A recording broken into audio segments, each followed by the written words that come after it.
Right, everybody, let's take a look at what kind of game we're going to be making here. Now, let's run it, and there's a lot of cool things that are happening here. And the first things first is we have a pretty neat looking aesthetic. So the idea is to place as many blocks as you can, or in this case, it can be circles. And once that is up, you have to go and collect all of the circles, right? And you get points for each time. So you have to collect as many and delete as many as well. All right, so it's a pretty cool little game. Now, in addition to that, I show you how to make these cool looking text circles in Adobe Illustrator.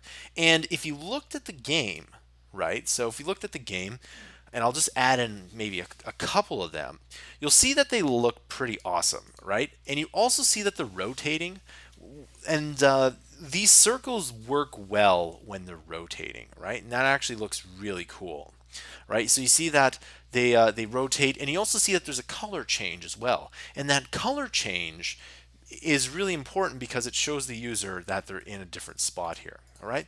So adding in this, switching the graphic and making them is really cool. And personally, I find text circles are the easiest way to add kind of complexity to your game here. All right, so we end up making this game here. It's a one-page game, and I also show you how to change change the properties of every single sprite on the screen, and that's actually really cool.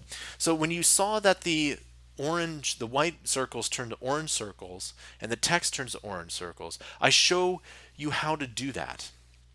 It's really cool because when you do that, when you change all of the circles, it's actually, I'll even show you the code here. It's a really important piece of code. It's this code. This is removing all the sprites here, but this is the one that changes the color here. So that is a pretty cool piece of code, and it's very useful, especially when you want to make games. All right, so let's go ahead and let's make this game.